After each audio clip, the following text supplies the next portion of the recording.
ஆண்டவராகிய இயேசு கிறிஸ்துவின் நாமத்தாலே இந்த வெள்ளிக்கிழமை ஆராதனையை வருகை கொடுத்திருக்கிறவர்கள் யாரையும் அன்போடு வாழ்த்துகிறேன். வருகிறவர்கள் என்று வரவேற்கின்றேன். கடவுள் தாமே நம் மனைவி வளர்ந்ததிகமாக ஆசீர்வதித்து வளர்த்தி காப்பாராக. ஒவ்வொரு வெள்ளிக்கிழமையிலும் இயேசு கிறிஸ்துவின் மரணத்தின் வழியாக எத்தனை ஜனங்கள் மனமாற்றம் அடைந்தார்கள். அப்படி மனமாற்றம் அடைந்த ஜனங்கள் கிறிஸ்துவுக்காக எதையாவது என் வாழ்க்கையை நான் செய்ய வேண்டும் என்கின்ற ஒரு பொருத்தனையோடு, ஒரு அர்ப்பணிப்போடு கர்த்தருக்காக தங்கள் வாழ்க்கையை துச்சமாக நினைத்து கர்த்தருக்காக தங்கள் வாழ்க்கையை அர்ப்பணித்து வாழ்ந்த ஒவ்வொரு ரத்த சாட்சியுடைய வாழ்க்கை வரலாறுகளை நாம் ஆராய்ந்து வருகிறோம். அதன் அடிப்படையில் முதல் வாரத்திலே நம்ம பார்த்தோம். தொடர்ந்து நம்ம அநேக நபருடைய வாழ்க்கை வரலாறுகளை பார்த்தோம். அதிலே ரத்த சாட்சியாக மறித்த நபருடைய சரித்திரங்களிலே இயேசுவோடு பயணித்த அந்த 12 அப்போஸ்தலர்களிலே முதல் ரத்த சாட்சியாக செபதேயுவின் குமாரனாகிய யாக்கோபை பற்றி நாம் பார்த்தோம். முதல் ரத்த சாட்சியாக அவர் மரித்திருக்கிறார் வரலாற்றின் அடிப்படையில். அதற்கு அடுத்ததாக இரண்டாவது ரத்த சாட்சியாக போன வாரத்தில் நாம் பார்த்தவர் பிலிப்புவை பற்றி நாம் பார்த்தோம். இந்த வாரத்திலே 10வது அதிகாரம் 3வது வசனம் சொல்லப்பட்டிருக்கிற மனிதனுடைய வாழ்க்கை வரலாற்றை நாம் ஆய்வு பார்த்தோம்.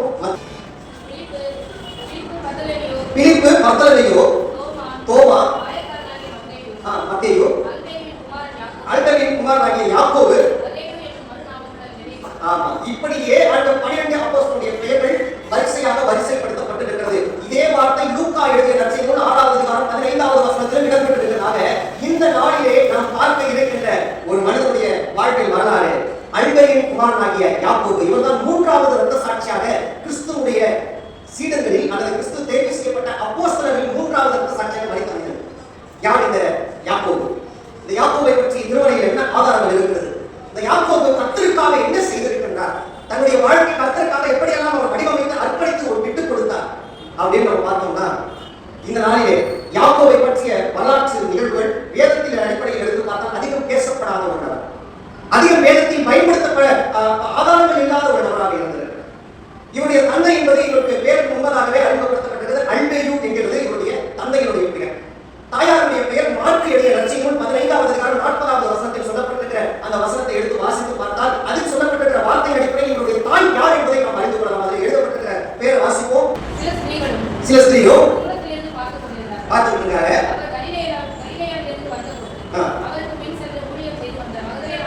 மகதலேனா மரியாள், சின்ன யாக்கோபுக்கும் யோசேப்புக்கும் தாயாகிய மரியாளும் சலோமே என்பவர்கள் இப்படியே வரலாறு போகுது. ஆக இந்த இடத்தை சின்ன யாக்கோபு என்கின்ற ஒரு மனிதர் அடையாளப்படுத்தப்பட்டிருக்கிறார் இல்லையா? அந்த யாக்கோபு தான் இந்த அல்பேயு என்கின்றவருடைய மகனாக காணப்பட்ட யாக்கோபு.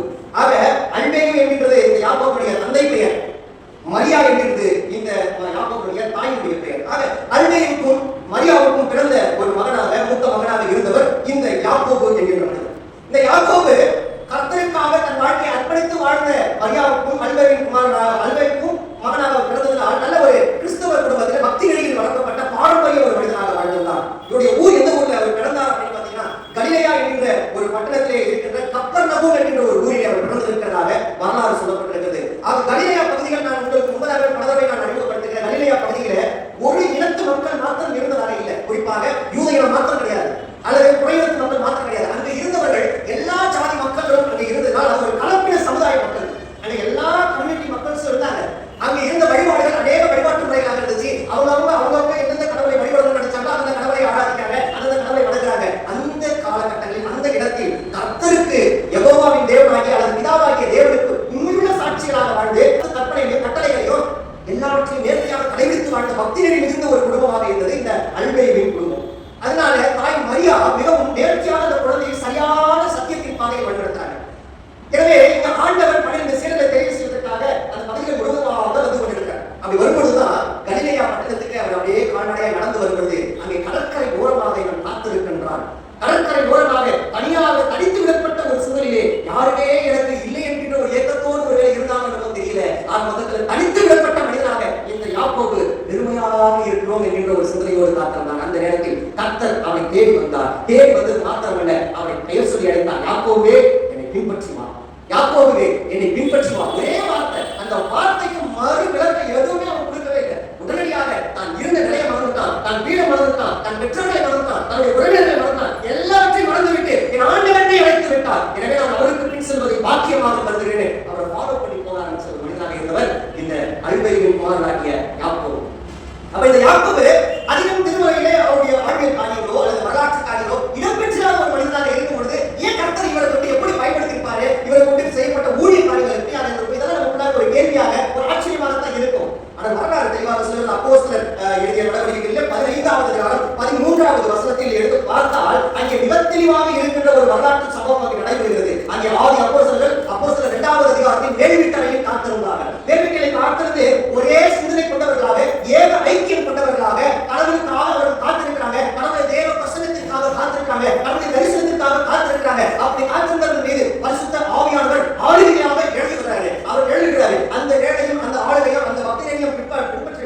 அங்கே கிறிஸ்தவர்களை தேடி தேடி துன்புறுத்தி வந்த பவுல் கர்த்தரால் அழைக்கப்படுகின்றார். கர்த்தருடைய தரிசனத்தை பெற்றார். கர்த்தருடைய முகத்தை பெற்ற பிறகு அவர் கர்த்தருடைய அழைப்பை பெற்று அந்த அப்போஸ்தலரோடு சேர்ந்து ஊழியம் செய்வதற்காக அப்போஸ்தலரில் ஒருவராக அழைக்கப்படுவதற்காக அப்போஸ்தலர் கூட வந்தார். கர்த்தருக்காக எழுதி பிரகாசிக்க ஆரம்பிக்கிறார். இப்படி உருவான வரலாறு கொஞ்சம் கொஞ்சமாக முதல் யாக்கோபு மரணத்தை அப்போஸ்தலர் 12வது அதிகாரத்தில் தழுவுகின்றார். அதுதான் அவங்க வாழ்க்கையில ஒரு மிகப்பெரிய ஒரு தாக்கத்தை ஏற்படுத்துது. அந்த நேரத்திலும் அப்போஸ்தலர்கள் எதை குறித்தும் கவலைப்படல, எதை குறித்தும் பயப்படல. என் ஆண்டவருக்காக நாங்கள் மரித்தாலும் பரவாயில்லை அப்படின்ற சூழல்ல இருக்கும் பொழுதுதான் திடீர்னு பவுல் எழுந்திருச்சு ஒரு வார்த்தை பேசிட்டு இருக்காரு. நாங்கள் எல்லாம் குறையிடத்த மக்கள் மத்தியில் சென்று தேவனுடைய ரட்சியை அறிவிப்பதற்காக கடந்து போறோம். அப்பதான் ஒரு கான்ட்ரோவர்சி உருவாகுது. இந்த நேரங்களில் அமைதியாக இருந்த யாக்கோபு, அதுவரை பேசாமல் இருந்த யாக்கோபு இந்த அப்போஸ்தலர் 15வது அதிகாரம் 13வது வசனத்தில் எழும்பி நின்று பேச ஆரம்பிக்கின்றார். அவர் அதுதான் ஃபர்ஸ்ட் எடுக்கின்ற முதல் பிரசங்கமாக, முதல் அறிவுரையாக எழுதப்பட்டிருக்கிறது. எடுத்து வாசிப்போம். அப்போஸ்தலர் 15:13. அவர் பேசி முடித்த பிறகு யாக்கோபு எழுந்திருச்சு அவங்களை நோக்கி, சகோதரரே எனக்கு செவி கொடுங்க, கொஞ்சம் கேளுங்கப்பா, நான் சொல்றதை கொஞ்சம் ரெஸ்பான்ஸ் பண்ணி கேளுங்கன்னு சொல்லிட்டு சொல்றாரு. தேவன் புறஜாதியில் நின்று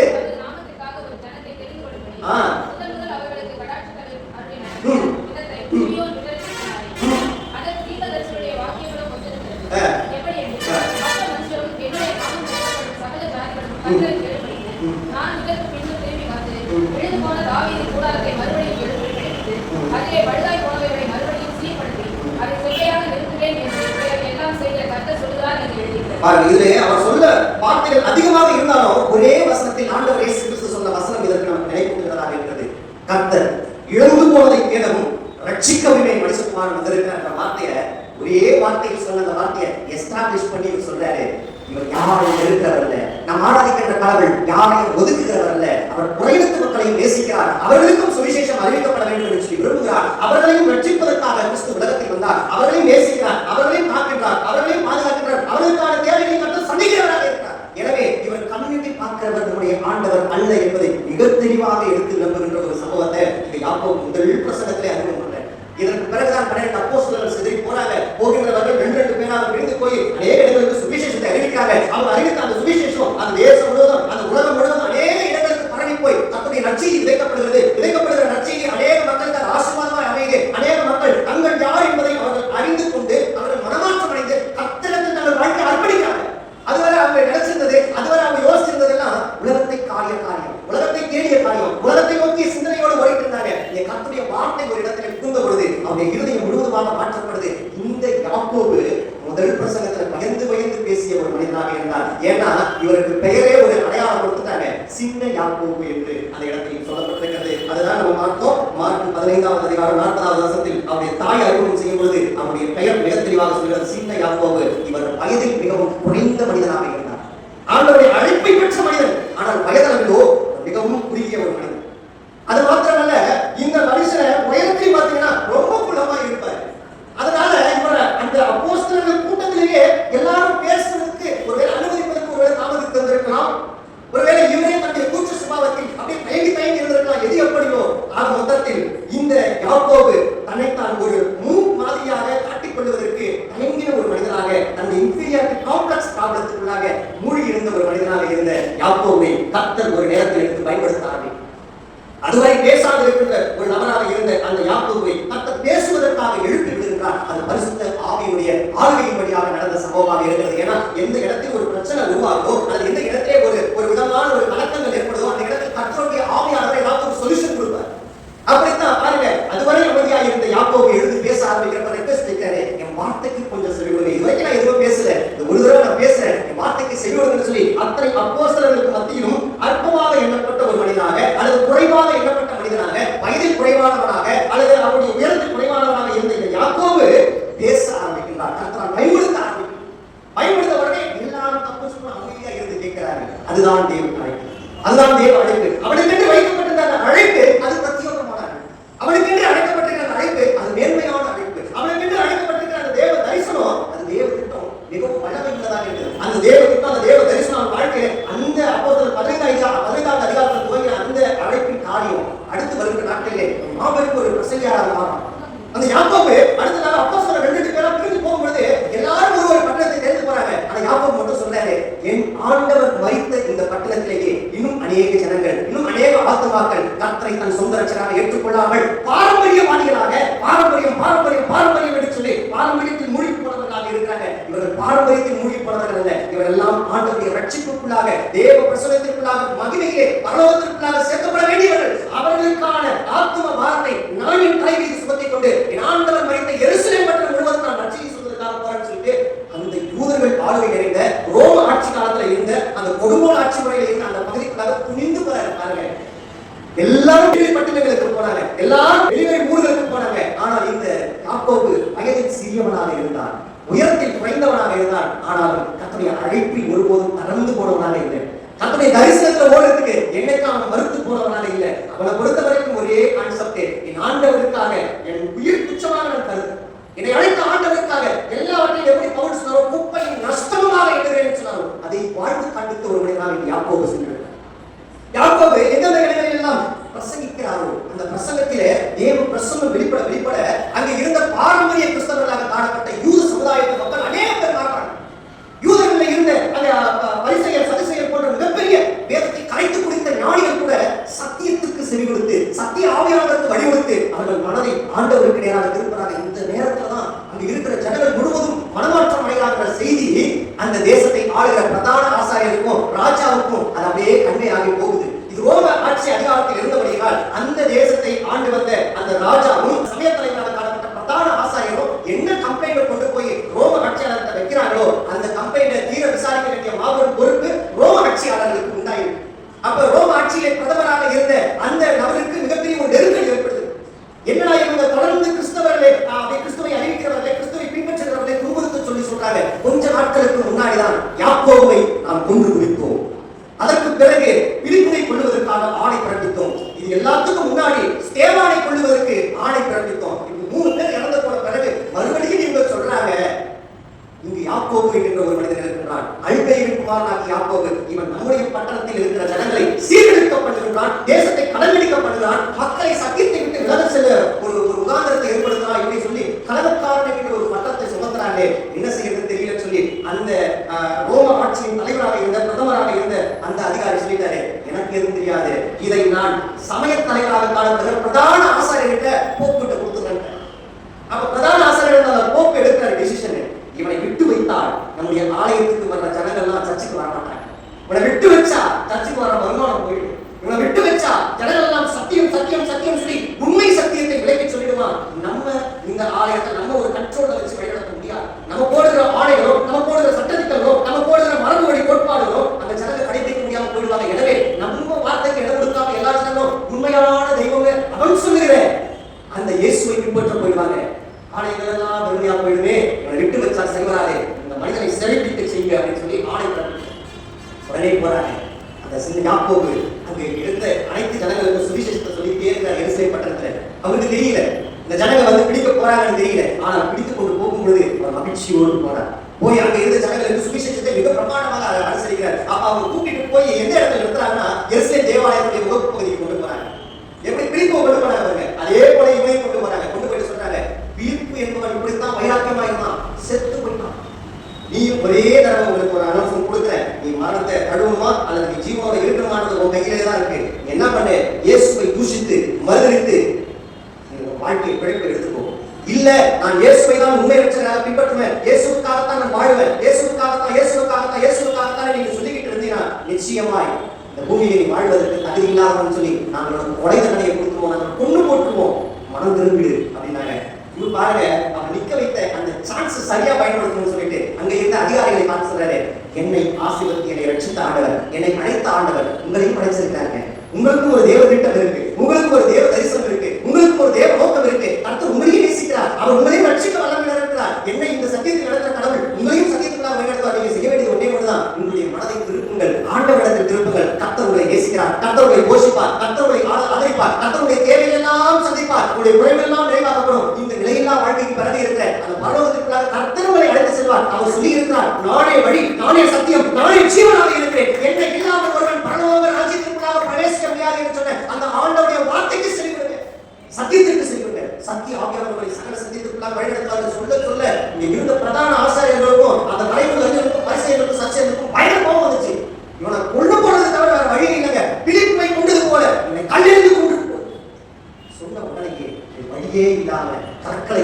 கண்கள் எல்லாம் இங்கு யாக்கோபு மீது வீசுகிறார். வீச வீச வீச வீச எப்பொழுதுமே இயேசுனுடைய சீடர்கள் அனைவரும் இயேசுவை பின்பற்றி வாழ்கிறவர்கள் அனைவரும் இயேசு அப்படியே டிட்டோவா பிரதிபலிச்சு காமிப்பாங்க. இந்த இடத்துல அதை நான் சேவான கொடுத்தான். அவன் கல்லிருந்து கொள்ளும்போது சொன்னாரு, ஆண்டவரே என்னுடைய இரத்தப்படி இந்த ஜனங்கள் மீது சுமத்தாது இருக்க நான் மன்றாடுகிறேன், நான் ஜெபிக்கிறேன், நான் வேண்டுகிறேன் அப்படின்னு சொல்லி ஜெபிச்சாரு. அதே போலதான் முதல் யாக்கோபு அந்த செவதேவின் குமாரனாகிய யாக்கோபையும் அவங்க கொன்று குடித்து சிலுவையிலே தலைகீழாக தொங்கவிட்டு அவரை கல்லெறிந்து கொள்ளும் போது அவரும் சொல்லியிருக்கிறார், ஆண்டவரே இந்த ஜனங்களை ரட்சிங்க, என்னுடைய இரத்தப்படி இவர்கள் மீது சுமத்தாதீர்கள். அன்றைக்கு போன தடவை பார்த்த அந்த பிலிப்பும் அப்படித்தான் சொல்றாரு, அவரையும் கல்லெறிந்து கொள்றாங்க. கல்லெறிந்து கொள்ளும் போது பிலிப்பு சொல்லுற ரத்தம் சொட்ட சொட்ட சொட்ட சொட்ட பிலிப்பு சொல்லுகிறார், ஆண்டவரே இந்த ஜனங்களை நேசிங்க, இந்த ஜனங்களை விட்டு ஒருபோதும் உடைய முகத்தை திருப்பிடாதீங்க, இந்த ஜனங்களை ரட்சிங்க, என்னுடைய இரத்தப்படி இவர்கள் மீது சுமத்தாதிருக்க இவர்களை நான் மனதார நேசிக்கிறேன், மனதார நான் ஆசீர்வதிக்கிறேன், அவங்களை சபிச்சு ராஜாண்டவரே அப்படின்னு சொல்றாரு. அதே போலதான் இங்க யாக்கோபு சொல்ற, ஆண்டவரே நான் மரிக்கிறேன், ஆண்டவரே நீர் கொடுத்த ஜீவனை நான் உண்மையாக உமக்காக பயனுள்ளவனாக நான் பயன்படுத்தியிருக்கிறேன். ஆனா என்னை குற்றவாளி என்று தீர்த்திருக்கிறேன் இந்த மக்களை நான் உண்மையாக நான் நேசிக்கிறேன். இந்த உண்மையாக நீர் காட்டின அன்பு அதை நான் அவர்கள் மீது நான் காட்டுகிறேன். அவர்களை ஒருபோதும் என் கை நிறுத்தி விடாதீங்க, அவங்க ஒருபோதும் நீங்க விட்டு விளையாடுங்க, அவர்களை ரட்சிங்க, அவர்களை பாதுகாத்துக் கொள்ளுங்க, அவர்களை ஆசீர்வதிங்க, அவர்களை பரலோகத்துக்காக கூட்டிட்டு வந்து பாட செலுத்து தன்னுடைய ஜீவனை சத்தம் சொட்ட சொட்ட மரித்து ஒரு மனிதனாக இருந்திருக்கிறார் என்பதுதான் யாக்கோபுடைய வாழ்வியல் வரலாக இருக்கிறதா பார்த்தவர்களே. யாக்கோபு ஒரு சாதாரண உங்களை நினைவு போல ஒரு மனிதன். யாக்கோபு பெரிய பொருளாதார பின்னணி இல்லை. யாக்கோபு பெரிய அதிகமாய் படிச்ச ஒரு மனிதனாக காணப்படல. ஆனால் யாக்கோபு உயரத்தில் குறைவானவனாக பிறனால் அற்பமாக எண்ணப்பட்ட ஒரு மனிதனாக இருந்தான். யாக்கோபு வயதில் குறைவானவனாக பேசுவதற்கு தயங்கி தயங்கி சுமாரான வார்த்தைகளை பேசுவதற்கு ரொம்ப யோசித்து பேசக்கூடிய ஒரு மனிதனாக இருந்த ஒரு மனிதனாக காணப்பட்ட யாக்கோபை கர்த்தர் தேடி சென்று அழைத்தார். கர்த்தருடைய அழைப்பு அதுதான் பிரத்யட்சமானது, அதுதான் பிரத்யேகமானது, அதுதான் மாபெரும் உன்னதமானது. அந்த அழைப்பை பெற்றதினால் தான் அவன் மாபெரும் ஸ்தானத்திற்கு அழைக்கப்படுகிறான், கர்த்தருடைய பணியை செய்வதற்கு அழைக்கப்பட்டிருக்கிறான். அதே அழைப்பு இன்றைக்கு நமக்கும் அழைப்பு கொடுக்கப்பட்டிருக்கிறது. நல்லா யோசித்து பாருங்க, இந்த ஆராதனை இந்த வேலைக்கு நாம் வந்திருக்கிறோம்னா ஏதோ தேவ திட்டம் தேவ தரிசனம் உங்க வாழ்க்கையில நடக்கணுன்றதுக்காக கர்த்தர் அழைச்சிட்டு வந்திருக்காரு. ஏதோ தற்செயலா நம்ம இந்த ஆராதனைக்கு வரலங்க, ஏதோ தற்செயலா இந்த ஆராதனைக்குள்ளாக நம்ம பிரவேசிக்க கர்த்தரை துதிப்பதற்காக நாம் வரல. நாம் இந்த ஆராதனைக்குள்ளாக பிரவேசித்திருக்கிறோம்னா அது தேவ திட்டத்தின் வழியாகத்தான். உங்களையும் நினைவு கர்த்தருடைய சமூகத்திலே காத்திருக்கிற நம்மை ஒரு யாக்கோபை போல, சின்ன யாக்கோபை போல, பிறரால் அற்பமாக நினைக்கப்பட்ட யாக்கோபை போல, பிறரால் தூஷிக்கப்படத்தக்க நிலையிலே காணப்பட்ட யாக்கோபை போல, பிறருடைய வாழ்க்கையிலே வயதில் குறைவானவனாக ஒன்று எல்லாவற்றிலும் மிகவும் தளர்ந்தவனாக இருந்த ஒரு யாக்கோபை போல கர்த்தர் உங்களுக்கு நினைவு நினைச்சிட்டு வந்திருக்காங்க. ஒருவேளை நீங்க நினைச்சுக்கலாம், எதற்கும் தகுதி இல்லை, நான் எதற்குமே தகுதி இல்லை, ஒருவேளை கர்த்தருடைய நாமத்தை மகிமைப்படுத்துவதற்கோ, கர்த்தருடைய சுவிசேஷத்தை அறிவிப்பதற்கோ, கர்த்தருடைய நாமத்தை நான் உயர்த்தி காண்பிப்பதற்கோ, அநேகருக்கு பிரயோஜனங்களை சாட்சியாக உருவாவதற்கோ நான் தகுதி இல்லை என்று நீங்கள் நான் நினைக்கலாம். அப்படிதான் அன்னைக்கு யாக்கோபு நினைச்சார். ஆனால் ஆண்டவர் அவனை தேடி சென்று என்னை பின்பற்றி வா என்று ஆண்டவர் அழைத்தார். அதே அழைப்பை இன்னைக்கு ஆண்டவர் நமக்கு கொடுக்கிறார். என்னை பின்பற்றி வாருங்கள், ஆண்டவரை பின்பற்றி வாருங்கள், சத்தியத்திற்கு சொல்லிக் கொடுத்து கர்த்தருடைய சமூகத்திற்கு காத்திருந்து கர்த்தருக்காக எழுதி பிரகாசிக்கின்றவர்களாக நம்ம வாழ்க்கை வடிவமைத்துக் கொடுக்க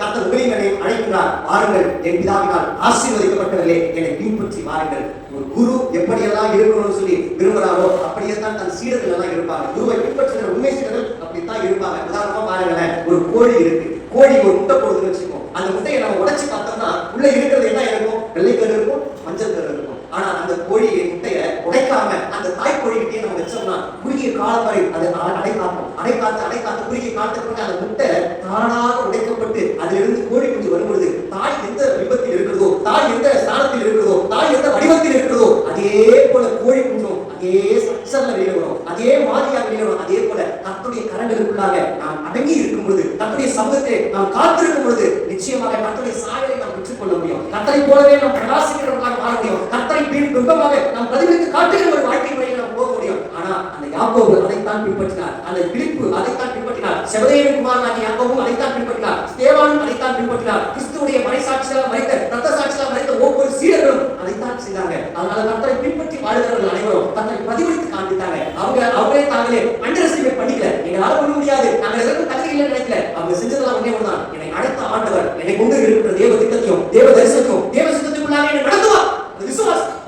விசுவாசம் எதை கொண்டு அவங்க நினைக்கல, என்னால நடக்கும், என்னால முடியும், என்னால செய்ய முடியும் இல்ல. அவங்க செஞ்சதெல்லாம் ஒன்னே ஒன்றுதான், என் ஆண்டவர் என்னை அழைத்திருக்கிறார், அழைத்தவர் உண்மையுள்ளவர், அவரை வாழ வைத்தவரை நடத்தி செல்ல வல்லவர் விசுவாசம் அவங்களுக்குள்ளாக இருந்துச்சு. ஆக இங்கே தெளிவாக சொல்லப்பட்டிருக்கிற வார்த்தை, பூமியிலே நம்மை உயர்த்தி காண்பிக்காத அளவுக்கு தேவனை நாம் உயர்த்தும் பொழுது நிச்சயமாக கர்த்தர் நம்மை அவர் உயர்த்துகிறவராக இருக்கிறார் என்ற வார்த்தை மிக தெளிவாக லூக்கா எழுதிய நற்செய்தியிலே சொல்லப்பட்டிருக்கிறது. அந்த வார்த்தைக்கு இடம் கொடுத்து வாழ்ந்த ஒரு உண்மை மனிதனாக காணப்பட்ட இந்த யாக்கோபு பூமியிலே ஒருவேளை பெரிய ஆளை போல அவர் அடையாளப்படுத்தப்படல. அல்ல, பூமியிலே அவர் நற்செய்தியை காண்பிப்பதற்காக அல்லது கர்த்தருடைய அழைப்பை பெற்றிருக்கிற கர்த்தரை தெரிவு செஞ்சிருக்கிறார், கர்த்தருடைய அழைப்பை பெற்றிருக்கிறதுனால அந்த 12 அப்போஸ்தலர்களில் ஒருவனாக இருக்கிறேன்னு சொல்லி அவர் பெருமையாக நினைத்துக் கொள்ளல. ஆனால் அவர் காணப்பட்டது எல்லாமே நான் கர்த்தருடைய அழைப்பை பெற்றிருக்கிற ஒரு சாதாரண மனிதனாக இருக்கிறேன், கர்த்தருடைய பணியை செய்வதற்காக நான் ஓடுவதற்காக என் இருதயத்தை பலப்படுத்திக் கொள்கிறேன், பழக்குவித்துக் கொள்கிறேன், என் கரங்களை யுத்தத்திற்கும் என் கால்களை மான்கால்களை போல உருவாக்கிக் கொள்ள கர்த்தருடைய கடமைகளுக்காக நான் வலுப்படுத்திக் கொள்ள அடங்கி இருக்கிறேன் சொல்லி அவர் காத்திருக்கிறார். நிமித்தமாக பாருங்க, மனிதர்கள் பார்வையெல்லாம் அற்பமாக நினைக்கப்பட்ட யாக்கோபு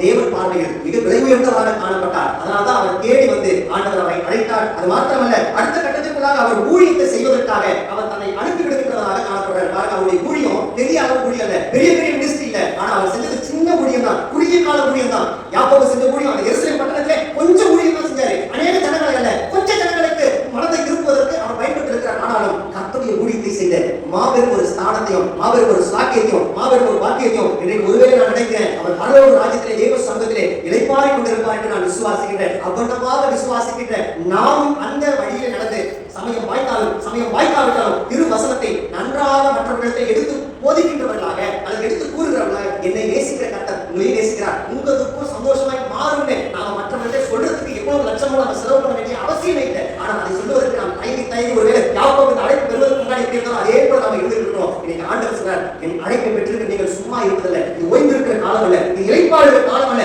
இது நற்செய்தி அறிவிக்க வேண்டிய காலம். எழுந்து பிரகாசிங்கள் உலகத்திற்கு ஒளியாக உலகத்திற்கு உப்பாக பெரும்பாலும் பயன்பட வேண்டிய நேரம் இது. இது எழுப்புதலின் நேரம். கடைசி காலத்திலே மாமிசமான யாவர் மீதும் என் ஆவியை ஊற்றுவேன், அப்பொழுது குமாரர்கள் தீர்க்கதரிசனம் சொல்லுவார்கள், வாலிபர்கள் சொப்பனத்தை காண்பார்கள், மூப்பர்கள் தரிசனத்தை காண்பார்கள், அந்நாட்களில் என் ஊழியக்காரன் மீதும் என் ஆவியை பொழிதல் என்று சொல்லப்பட்ட வார்த்தை நிறைவேறுகின்ற காலமாக இருக்கிறது. இதுவரை நாம சும்மா இருந்தா பரவாயில்லை, இனி நாம் சும்மா இருக்கக்கூடாது. கர்த்தருக்காக எழும்பு சீயோனே உன் வல்லமையை தரித்துக் கொள் என்று ஆண்டவர் சொன்ன வார்த்தைக்கு இடப்படுது. கர்த்தருக்காக எழுப்பி பிரகாசிக்கின்ற இருதயத்தின் சிந்தனையை முதல்ல நம்ம பெற்றுக்கொள்ளலாம். அவர் பாதத்தில் காத்திருக்கணும், அவர் யாக்கோபு காத்திருக்கிறார், அவர் நேரம் வரும் வரை காத்திருக்கிறார், அவர் சமயம் வரும் வரை காத்திருக்கிறார். அப்போஸ்தலர் 15வது அதிகாரம் வரை அவர் பெருமையாக அமைதி காத்திருந்த ஒரு மனிதனாக இருந்தார். 15வது அதிகாரத்துக்கு பிறகு கர்த்தரால் பயன்படுத்தப்பட்ட ஒரு பாத்திரமாக உருவாகிறார். அவர் பிரசங்கம் பண்ணிட்டு மட்டும் போகலங்க, அவர் போன இடங்கள்லாம் யாரெல்லாம் தேவையோடு இருந்தாங்களோ, எத்தனையோ நோய்களால் பாதிக்கப்பட்ட மக்கள் இருந்தாங்க, அவங்க கிட்ட போய் அவர் செஞ்சது ஒண்ணே ஒண்ணுதான், என்கிட்ட எதுவுமே இல்லை, நான் மற்றவர்கள் பார்வையில எல்லாராலும் நான் கற்பமாக தூசியாக கருதப்பட்டேன், பயங்களையும் நான் குறைந்தவனாக இருக்கிறேன், உயரத்தில் நான் குறைவனாக இருக்கிறேன், ஆனால் என்னோடு இருக்கிறவர் மாபெரும் பெரியவராக இருக்கிறார், அவர் நாமத்தை கொண்டு நான் சொல்றேன், இயேசுவின் நாமத்தினாலே இதை பெற்றுக்கொள்.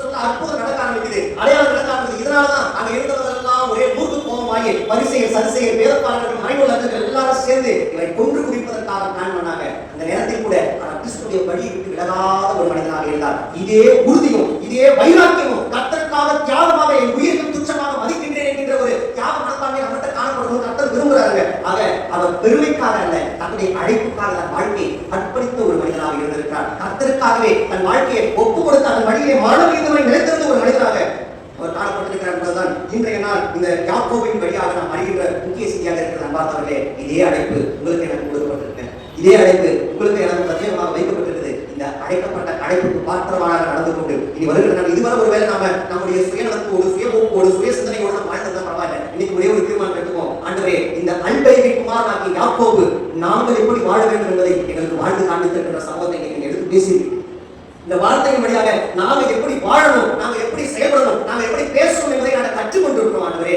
பெருமைக்காக அல்ல, எங்களை அழைத்திருக்கிறீர்கள் என்ற பெருமை அல்ல, நாங்கள் கிறிஸ்தவர்கள் என்கின்ற பெருமை அல்ல, நாங்கள் படித்தவர்கள் என்கின்ற பெருமை அல்ல, நாங்கள் உயர்ந்தவர்கள் என்கிற பெருமை அல்ல, நாங்கள் எல்லாவற்றிலும் மேன்மையானவர்கள் என்கிற பெருமை அல்ல, நாங்கள் ஸ்தானத்தில் உயர்ந்தவர்கள் என்கின்ற மமதை அல்ல, கர்வம் அல்ல, நாங்கள் எல்லாவற்றிற்கும் குப்பையும் நஷ்டமாக எண்ணி அத்தகைய அழைப்பில் இருக்கின்ற உண்மையுள்ள மனிதனாக இருந்து ஒருவேளை இந்த உண்மையுள்ள அந்த பாத்திரத்தை நாங்கள் நடத்தி செல்லும் பொழுது எவ்விதத்திலும் நெருக்கப்பட்டாலும் தொடுக்கப்பட்டாலும் பவுல் சொல்லுவார், எல்லா பக்கமும் நெருக்கப்பட்டாலும் நான் ஒடுங்கி போனதில்லை, எப்பக்கம் நெருக்கப்படினும் நான் ஒடுங்கி போனதில்லை. ஏனெனில் கர்த்தர் எனக்கு தஞ்சமாக இருந்தார், கர்த்தர் எனக்கு துருகமாக இருந்தார், கர்த்தர் எனக்கு கேடகமாக இருக்கிறார். நான் எதற்கு பயப்படுவேன், யாருக்கு பயப்படுவேன், மனிதன் என்னை என்ன செய்ய முடியும் என்கிற ஒரு வைராக்கியம் இருந்தவனாக எப்படி பவுல் காணப்பட்டாரோ அதற்கு முன்பதாகவே இந்த யாக்கோபு காணப்பட்டிருக்கிறார். அதே போல நீங்களும் நானும் வைராக்கியம் கொண்டவர்களாக கிறிஸ்துவுக்காக எதையாவது நான் செய்யணும்னு சொல்லி ஒரு தியாக மனப்பான்மையோடு கர்த்தருக்காக எழுதி பிரகாசிக்கிறவர்களாக நற்செய்தி அறிவிக்கின்றவர்களாக வாழ கர்த்தர் இன்னைக்கு உங்களை அழைச்சிருக்காரு, என்ன அழைச்சிருக்காரு. அந்த அழைப்புக்கு பாத்திரமாக நாம் நடந்து கொள்ளவில்லை என்று சொன்னார். ராஜாக்களை தள்ளி ராஜாக்களை ஏற்படுத்துகிற கர்த்தர் நமக்கு இருக்கிற அந்த தரிசனத்தையும் அந்த திட்டத்தையும் அந்த நோக்கத்தை எடுத்து இன்னொருத்தவர்கள் கொடுத்து விடுவார். அதுதான் பாருங்க சவுலுடைய வாழ்க்கையில் நடந்தது. அரசனாக இருந்த சவுல், மிகப்பெரிய ஸ்தானத்தில் இருந்த சவுல், கர்த்தருடைய அழைப்பை பெற்றிருந்த சவுல், கர்த்தருடைய தீர்க்க தரிசன வரத்தை பெற்றிருந்த சவுல், கர்த்தருக்கான ஞானத்தை பெற்றிருந்து ஜனங்களை நேர்த்தியாக வழிநடத்திய சவுல், தன்னுடைய வார்த்தைக்கு செவி கொடுக்கல, தன்னுடைய சித்தத்திற்கு செவி கொடுக்கல,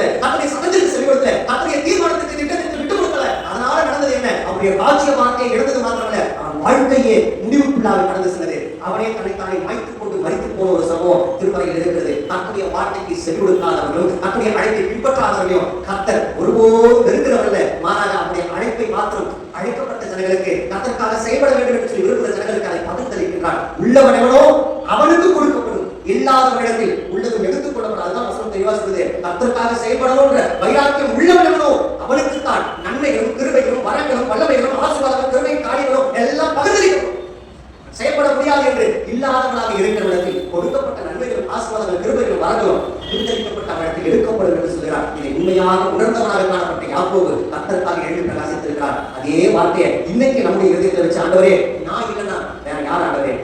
இன்றைக்கு ஏசாயாவிடத்தில் கர்த்தர் சொல்கிறார், யாரை நான் அனுப்புவேன், யார் போவார் என் காரியமாய்? ஏசாயா சொல்றேன், நான் ரொம்ப அற்பமானவன் தான், நான் பேசுவதற்கு தகுதி இல்லாத தூஷண நாவுகளை கொண்டவன், என் நாவுகளை தொட்டு என்னை பலப்படுத்துங்கப்பா. உடனே அங்கே தெருப்பு தடை கொண்டு அவன் நாவை தொட்டு அவன் மறுரூபப்படுத்துகிறான், அவன் மறுமனிதன் ஆகிறான், புதிய படைப்பாகிறான், புதிய சிருஷ்டியாகிறான். புதிய மனிதனான பிறகு கர்த்தர் சொன்னான், நான் போராண்டவரே, உமது பணிக்காக நான் போராண்டவரே. அன்றைக்கு ஏசாயா மாபெரும் தீர்க்கதரிசியாக, மாபெரும் ஒரு மனிதனாக, சாதாரண நிலையில் இருந்த ஒரு ஏசாயா அந்த கர்த்தருக்காக எழுதி பிரகாசிக்கிற மாபெரும் காரியத்தை செய்ய முடியுதுங்க. இன்னைக்கு அதே மாபெரும் தரிசனத்தையும் மாபெரும் திட்டத்தையும் மாபெரும் நோக்கத்தையும் கர்த்தர் உங்களுக்கு எனக்கு வச்சிருக்காரு. நாம அந்த தரிசனத்தையும் அந்த நோக்கத்தையும் அந்த திட்டத்தையும் உணராமல் இருக்கும் வரை நாம சாதாரணமானவர்கள். அந்த திட்டத்தையும் அந்த நோக்கத்தையும் தரிசனத்தையும் உணர்ந்துட்டோம்னா நிச்சயமாய் அந்நிய கரங்களால் அல்ல, உங்கள் சொந்த கரங்களால், என் சொந்த கரங்களால் கர்த்தர் மாபெரும் அற்புதமான காரியங்களை செய்ய வல்லமை உள்ளவர். அவர் பொய் சொல்ல மனுஷன் அல்ல, மனமாற அனுபவத்தில் அவர் சொல்லிவிட்டார், நீங்கள் என்னை போலவும் செய்வீர்கள், என்னை மேலான காரியத்தை செய்வீர்கள் சொல்லிட்டார். அதை உணர்ந்தவர்களாக செயல்பட்டவர் இந்த யாக்கோபு. இன்னைக்கு அதே போல உணர்ந்தவர்களாக நாமும் செயல்பட்டால் அநேகருக்கு பிரயோஜனம் உள்ளவர்களாக,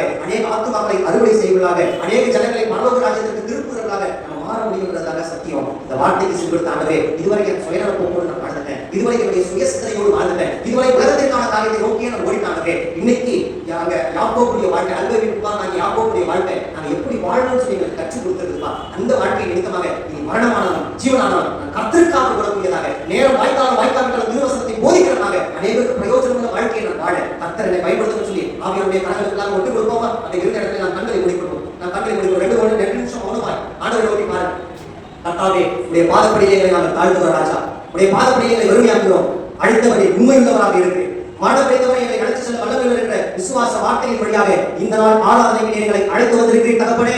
அப்பா, அழைத்தவர் நீர் நடத்த வேண்டுமாக உடைய சத்தியத்தின் பாதையிலே, உடைய தரிசன பாதையிலே, உடைய நோக்கத்தின் பாதையிலே, உடைய திட்டத்தின் பாதையிலே வசனம் சொல்லுகிறதை கர்த்தருடைய சித்த பரமண்டலங்களில் எப்படி செய்யப்படுகிறதோ அதே போல பூலோகத்தில் என் வாழ்க்கையில் செயல்பட அன்றைக்கு யாக்கோபு அல்பேரின் குமாரனான யாக்கோபு தன்னைத்தானே விட்டுக் கொடுத்து ஆண்டவருடைய சத்தியத்தின் வழியிலே எப்படி நடந்து சென்றாரோ அதே போல ஆண்டவரே இன்றைக்கு நாங்களும் அழைக்கப்பட்டிருக்கிற கிறிஸ்தவர்கள் என்ற பெயரோடு வாழ்ந்து கொண்டிருக்கிற பெயரளவு கிறிஸ்தவர்களாக இல்ல ஆண்டவரே, அல்பேரின் குமாரனான யாக்கோபை போல கர்த்தருக்காக சாட்சி உள்ள ஒரு கிறிஸ்தவனாக வாழ இந்த நாளிலே என்னுடைய வாழ்க்கையை நாங்கள் அர்ப்பணித்து விட்டுக் கொடுக்கிறோம். சத்திய ஆவியானவர் எங்களை சகல சத்தியத்துக்குள்ளாக வழிநடத்தி அநேகருக்கு பிரயோஜனம் உள்ளவர்களாக வாழ கர்த்தரை உருமாற்ற உடைய பாதங்களிலே அர்ப்பணித்து விட்டுக் கொடுக்கிறோம். ஆண்டவரே, எங்களுக்காக அல்ல, பெருமைக்காக அல்ல, ஆண்டவரே புகழுக்காக அல்ல, பணத்திற்காக அல்ல ஆண்டவரே, உம்முடைய நாமத்தை மகிமைப்படுத்துவதுதான் எங்களுடைய பிரதான நோக்கமாக இருக்கிறது. இந்த ஜனங்கள் எனக்கென்று ஏற்படுத்தப்பட்ட ஜனங்கள், இவர்கள் என் துதியை சொல்லி வருவார்கள் என்ற வார்த்தையின் அடிப்படையிலே ஆண்டவரே உம்மை அறிவிப்பதை நான் மேன்மையாக கருதுகிறேன், உம்மை அறிவிப்பதை நான் சாத்தியமாக வாக்கியமாக கருதுகிறேன். சமயம் வாய்க்காவிட்டாலும் உம்முடைய சுவிசேஷத்தின் வார்த்தை அநேகருக்கு நான் பிரயோஜனமாக எடுத்து விளங்க வேண்டும். இந்த நாளிலே தீர்மானத்தோடு இந்த இடத்துக்கு நடந்து போறோம்ப்பா. இதுவரை நாங்கள் வெறுமையாக இருந்தாலும் பரவாயில்லப்பா, ஆனால் உடைய கிருபை, உடைய இரக்கம், உடைய அன்பு, உடைய மாறாத தயவு ஆண்டவரே இன்றைக்கு எங்களோடு கூட இருந்து எங்களுடைய அழைப்பை நாங்கள் திரும்பி பார்த்து எங்களுக்கு ஒரு தருணத்தை கொடுத்திருக்கிறீங்க ராஜா. அந்த அழைப்பிலே மனவழிவரை நாங்கள் நினைத்திருந்து நல்ல போராட்டத்தை போராடினேன், ஓட்டத்தை முடித்தேன், விசுவாசத்தை காட்டுக்கொண்டேன், இதுவரை எனக்காக வைக்கப்பட்டிருக்கிற ஜீவ கிரீடத்தை நான் பெற்றுக்கொண்டேன் என்று பவுலடியார் சொன்னதை போல ஆண்டவரே இந்த யாக்கோபு செயலாக்கத்தை காண்பித்தது போல அநேகருக்கு நாங்கள் அன்பின் வாழ்க்கையை காண்பித்து ஆண்டவரே இந்த யாக்கோபு மரிக்கும் தருவாயை கூட தன் ஜனங்களுக்காக பரிதவித்து நின்று ஆண்டவரே என்னுடைய மனத்தின் ரத்தப்படியை இந்த ஜனங்கள் மீது சுமத்தாது இருக்க பாவியாகி அவர்கள் மீது கிருபையாக என்று சொல்லி அவர்களுக்காக பரிதவித்து ஜெபித்தாரோ அதே போல பிறருக்காக ஜெபிக்கின்றவர்களாக, பிறருக்காக உழைக்கின்றவர்களாக, பிறருக்காக மன்றாடுகின்றவர்களாக, பிறரை தாங்குகின்றவர்களாக நாங்கள் இந்த வாழ்க்கையை வடிவமைத்து யாக்கோபுடைய வாழ்க்கை எங்களுக்கு முன் மாதிரியாக காண்பிக்கப்பட்டிருக்கிறார்களே. அந்த வாழ்க்கை முறையை பின்பற்றி இனி வருகிற நாட்களில் சத்திய ஆவியானவர்களுக்காக நாங்கள் சகல சத்தியத்துக்குள்ளாக வழிநடத்தப்பட என்னுடைய ஆவி ஆத்மா சரீரம் யாருக்கு நாங்கள் அர்ப்பணிக்கிறோம். உண்மையாக தேடுகிற யாருக்கும் தன்னுடைய சமூகத்தின் வழியாக கல்வாரி இயேசுவின் காயப்பட்ட சிலுவையின் ரத்தத்தின் வழியாக ஆண்டவரே மீட்பு உண்டு என்ற வார்த்தையின் அடிப்படையில் ஆண்டவரே நாங்கள் ஜெபிக்கிறோம். இந்த ரத்தத்தினாலே எங்களை கழுவி அநேகருக்கு பிரயோஜனம் உள்ளவர்களாக இனி வருகிற நாட்களில் கர்த்தர் எங்களை பயன்படுத்தி காத்துக் கொள்ள வேண்டுமாய் இயேசுவின் நாமத்தில் தயவாய் ஜெபிக்கிறோம். ஜீவனுள்ள பரலோகபிதாவே, ஆமென். நம்முடைய ஆண்டவராகிய இயேசு கிறிஸ்துவின் கிருபையும் பிதாவாகிய தேவனுடைய அன்பும் பரிசுத்த ஆவியானவருடைய ஐக்கிய வாசத்தை பலப்படுத்தும் இன்றும் என்றும் நம் அனைவரோடு கூட